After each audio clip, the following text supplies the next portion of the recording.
The Giants, they played the White Sox today. Unfortunately, they lost 7-3, so that's what we're going to go over. If you aren't already, make sure to subscribe and like. I really do appreciate it. And so we're going to hop right into the scoring. In the bottom of the first, Andrew Vaughn, he got a double to put the White Sox up 1-0.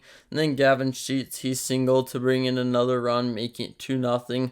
But in the top of the second, J.D. Davis, he powered up, going oppo, making the score 2-1, still White Sox leading. In the bottom of the fifth, Hanser Alberto, he singled to make it 3-1 White Sox. Then Luis Robert Jr., he doubled to make it 4-1 White Sox lead. And the White Sox, they just kept it going in the seventh.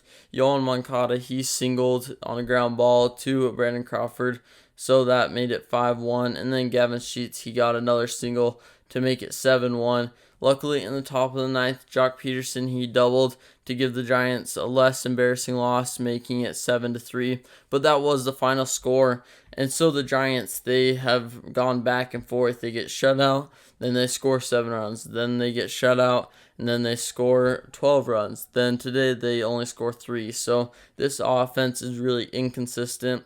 Lamont Wade Jr., he did have 3 walks today, and as a whole team, we had 9 walks. So if you're walking 9 times, we should be converting some of those into runs, and we really struggled today. We left 24 guys on base, and Jock Peterson, besides his last double, he had a couple opportunities earlier in the game where he could have changed the whole outcome of the game, but he unfortunately struck out or grounded out in both of those situations. So it's just kind of how that goes if you have a guy who is one of your best power hitters and just has kind of an off day right there. So he struck out a lot today besides the last double. J.D. Davis, he powered up though, so that's a good thing to see from J.D. Davis getting the home run, especially at opposite field. He has a ton of power there, and he'll use it. So it's good to see him getting the home run on the board for the year.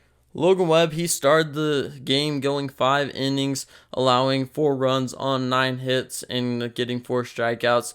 He allowed no walks, which is good to see, but I feel like the balls in play is really what has killed him. He's allowed a lot of line drives, a lot of loud hits here and there. So I feel like he just got to locate better. He's got to get in better situations, and also he's got to kind of limit the runners. Even if the other team racks up a run or two, you got to limit it. And so I feel like if he can really work on that and limit the damage in an inning or an outing, he'll do really well this year. Sean Jelly, he went 1 2/3, allowing 3 runs, and they were all unearned. So just a couple of bad breaks, an error here, and just allowing some walks. So that's something that can be fixed for Jelly. Not too concerning for him. He did get 2 strikeouts in the process, so that's good to see from him.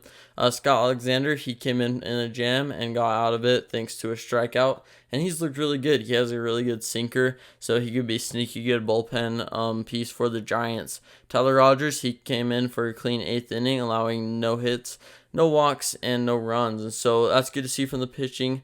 Bryce Johnson, he's been really impressive so far. He got a homer the other day, and then today he came in getting a line drive single and one of the few Giants hits. They only had 4 today. So seeing some young guys pick it up, it's really good to see.